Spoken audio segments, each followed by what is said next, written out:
Welcome to the God Culture, where we urge you to challenge tradition as 1 Thessalonians 5:21 tells us, "Prove all things, hold fast that which is good." We do not intend to be confrontational, but to compare what the Bible really says versus the traditions of men, which Jesus himself rebuked. Jesus said to the Pharisees, "Full well ye reject the commandment of God, that ye may keep your own tradition." Mark 7:9. We are continuing our Solomon's Gold series today by exploring the Algum mystery of the wood used to build Solomon's temple. Solomon's navy left from the Red Sea to go to Ophir, and they returned with many resources such as gold, but also the mysterious Algum Tree from the land of Ophir, which we have identified as the Philippines in this series. We believe it to be the same land in which Sheba and Tarshish are located as well. This subject is a little less definitive regarding the Algum mystery. However, we are breaching this in this series because it ties to Israel in an undeniable fashion, including Hebrew, and we'll explain. Even the definition of this special wood will be certain to gain your attention, and we'll go even deeper. So hold on to your seat and let's chop chop. Okay, bad pun. Moving along. 1 Kings 10, 11, and 12. "And the navy also of Hiram, that brought gold from Ophir, brought in from Ophir great plenty of almug trees and precious stones. And the king made of the almug trees pillars for the house of the Lord. And for the king's house, harps also and psalteries for singers. There came no such almug trees, nor were seen unto this day." Almog trees from the land of Ophir.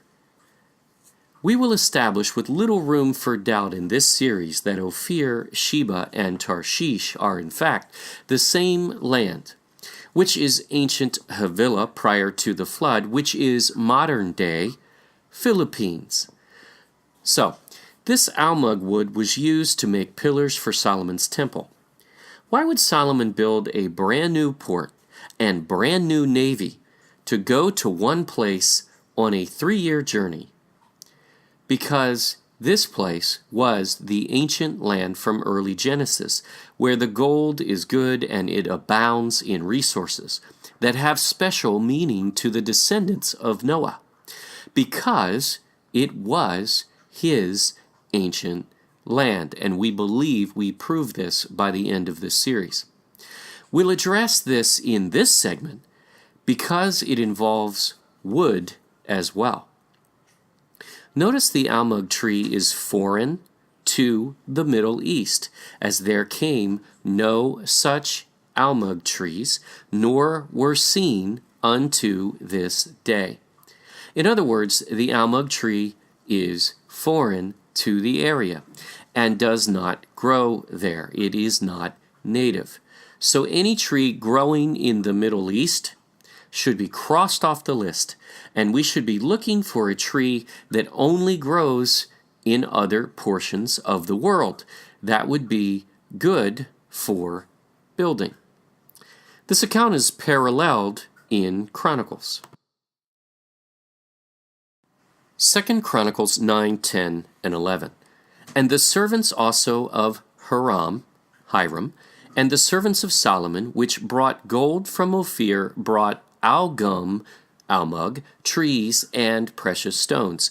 And the king made of the almug trees terraces," we saw earlier, pillars, "to the house of the Lord, and to the king's palace, and harps and psalteries for singers. And there were none such seen before in the land of Judah." Once again, notice, none such seen before. This is a foreign wood. Here we find the word algum instead of almug, But this is the same story. It's the same word. You find Hiram instead of Hiram, but they are the same person. Also, this account says the terraces were also made of this Ophir wood, and it would make sense that both the pillars and the terraces were made of this wood. Both passages are clear. This is a special Ophir wood. Notice these two renderings of the temple on your screen. What color are the pillars?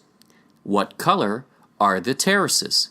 They are red. So we are likely seeking a red wood. And according to several sources, this Ophir wood is in fact a red sandalwood.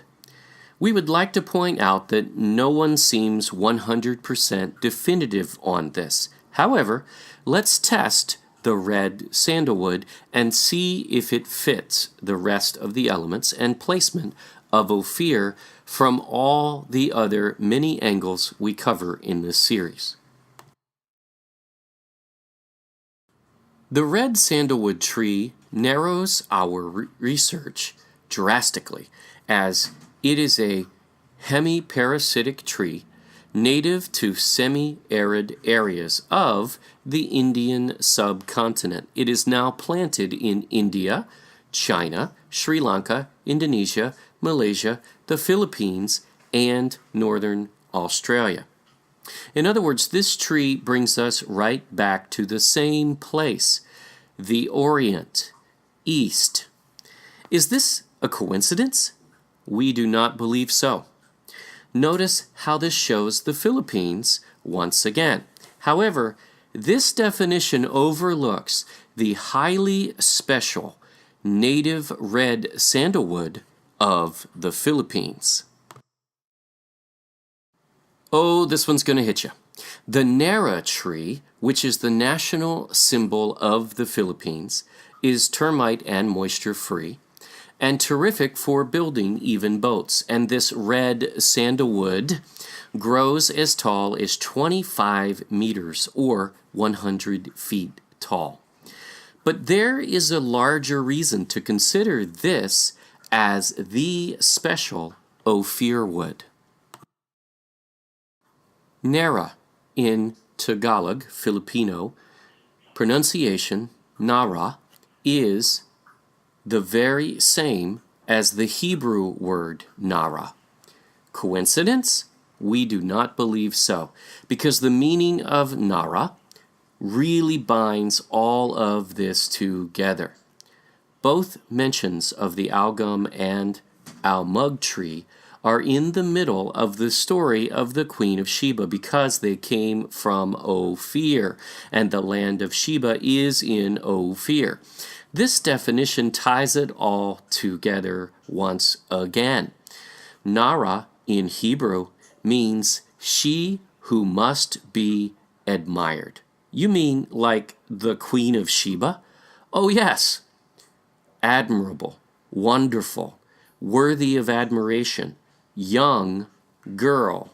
Again, it describes the Queen of Sheba as a young girl. So those buying into that occult story from the Ethiopian Kebra Nagast we cover in the Queen of Sheba segment may be even more wrong than they realize. But something has been impressing on us the entire time we researched this item. Why is this Ophir wood so special to King Solomon, as well as the gold, especially since David already put aside some gold for the temple and resources, and Solomon received gold from kings annually according to Scripture? Why build a new port and a new navy to go to one place so far away? What's so important about this gold and wood? It is because of the land.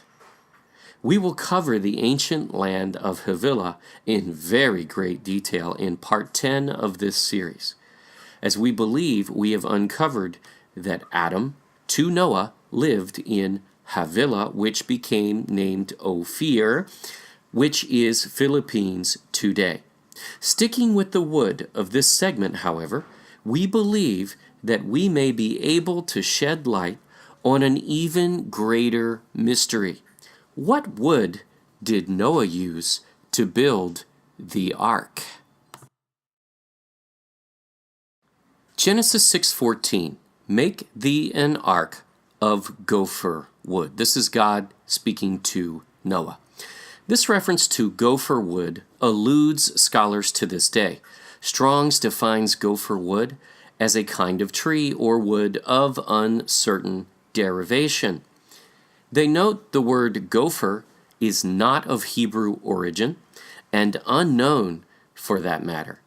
And this is the only passage in the entire Bible where gopher wood appears. What are we missing here? In our exhaustive research, we came across a reference we could not ignore. It seems in 1828, Noah Webster's American Dictionary oddly renders a definition for the wood used to build Noah's Ark, but not as gopher wood, but instead as Ophir wood, a species of wood used in the construction of Noah's Ark. Opher is a variant spelling of Ophir, Ophir. Have we actually found a clue here that finally enlightens us on this unknown gopher wood? Perhaps, but maybe this is a mistake. So we found yet another source in our research from the same time period, which is significant. In The Pilgrim's Muse, a poetic book published in 1816 in Virginia, in the U.S., author and minister Joseph Thomas also recites Genesis 6:14 as, make thee an asylum of Ophir wood. What? Not gopher wood? Ophir wood, from two credible sources referring to the building of Noah's Ark. Note, Ophir is capitalized in this passage, as it would be if it is a place where the wood originates, not necessarily a type of wood itself. Did Noah build the ark with the wood of Ophir wood? Is this why it was so important for King Solomon to build a special navy to retrieve the special Ophir wood and Ophir gold? Because it is from Noah's land, and it is the actual wood used to build the ark? But what about the ark? Didn't it land in Turkey, as is suggested by most scholars? We're glad you asked. In part 10 of this series, we will prove without a shadow of doubt that the ark could not have possibly landed in Turkey based on biblical evidence. Don't miss that one. We do need to deal with one more Algum Tree scripture, as it's the only other place it appears in the Bible, though. 2 Chronicles 2:8. Send me also cedar trees, fir trees, and algum trees out of Lebanon. For I know that thy servants can skill to cut timber in Lebanon. And, behold, my servants shall be with thy servants, even to prepare me timber in abundance. For the house which I am about to build shall be wonderful great. And behold, I will give to thy servants, the hewers that cut timber, 20,000 measures of beaten wheat, and 20,000 measures of barley, and 20,000 baths of wine, and 20,000 baths of oil. This scripture is sometimes interpreted to mean that the algum tree grows in Lebanon. But that is not what it says, and we just read that the algum tree was foreign to the Middle East in Scripture previously. It says they cut timber in Lebanon here. Certainly the cedar trees come from Lebanon, but this does not mean that the bulkwood was not brought in from elsewhere and cut and hewed in Lebanon, where they had the tools and skill to do so. The word hewer here is the Hebrew word kaltab and means to chop or carve wood, cut down, hew, polish. So even though it could simply mean to cut down, we agree, which by the way, Hiram's men could also have chopped them down in other countries, other areas, not necessarily Lebanon, but the definition includes carving and polishing the wood. Note Solomon in his request uses the language to Hiram, prepare me timber. Finish it as well. He's not just referring to cutting the trees down, but carving and finishing them. We read earlier in 1 Kings and 2 Chronicles that the navy also of Hiram that brought gold from Ophir brought in from Ophir great plenty of almog trees and precious stones. Where did these almog trees come from? Well, Scripture says they came from Ophir in two sources. They came from Ophir.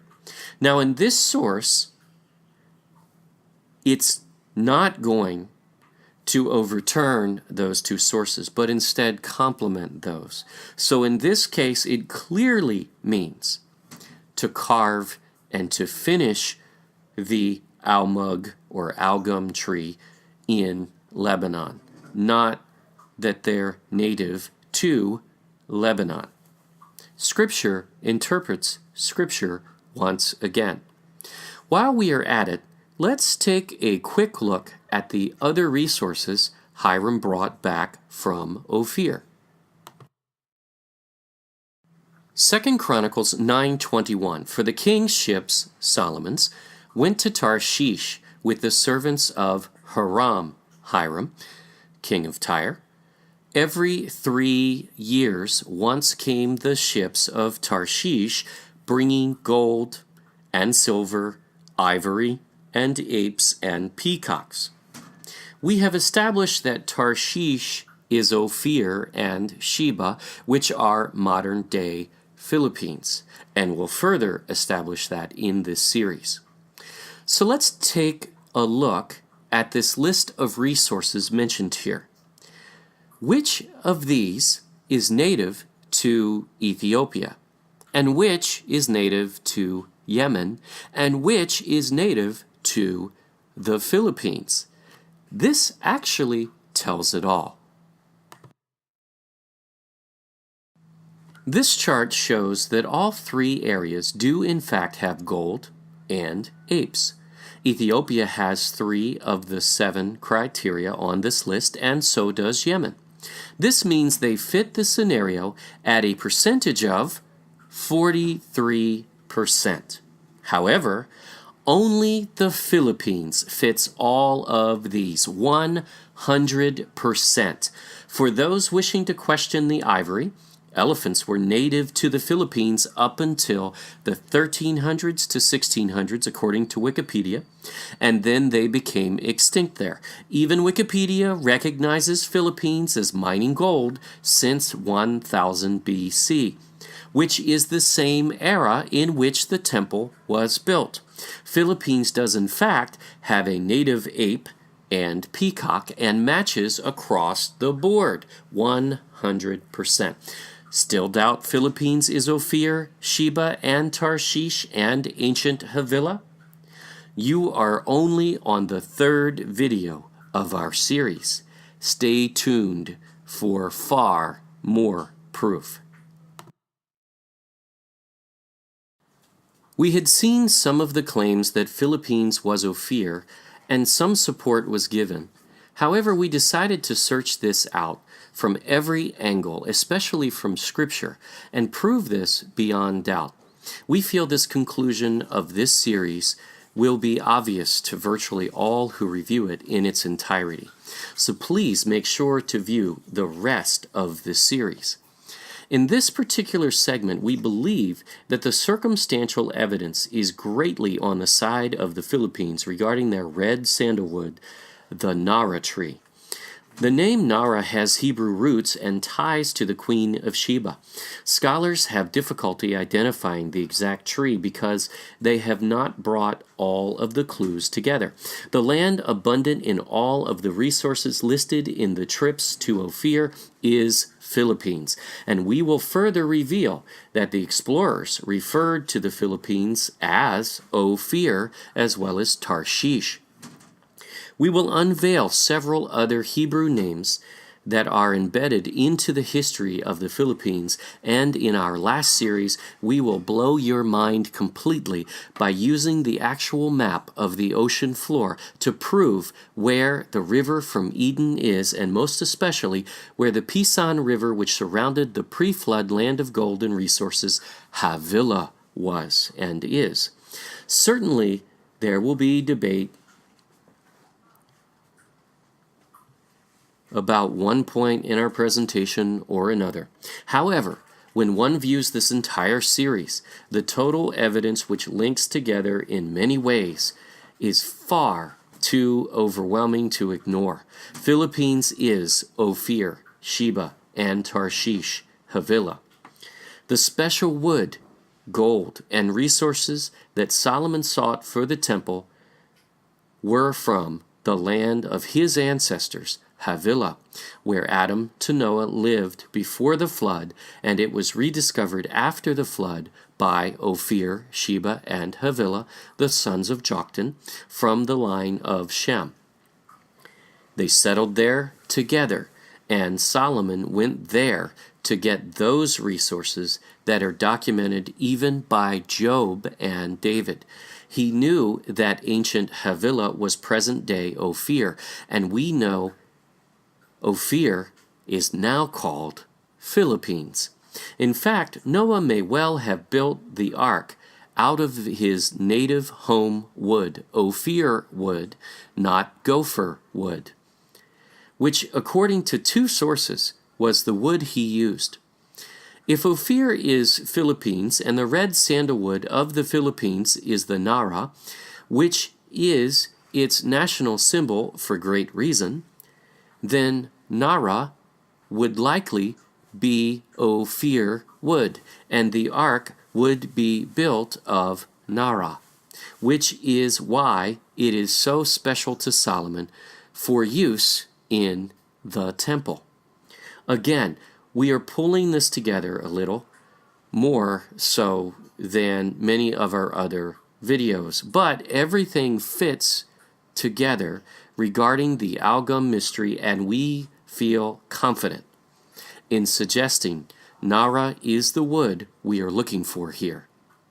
Thank you for watching our Solomon's Gold series. Please subscribe to our YouTube channel, The God Culture, and view our website at thegodculture.com. Always remember to prove all things for yourself. Thank you.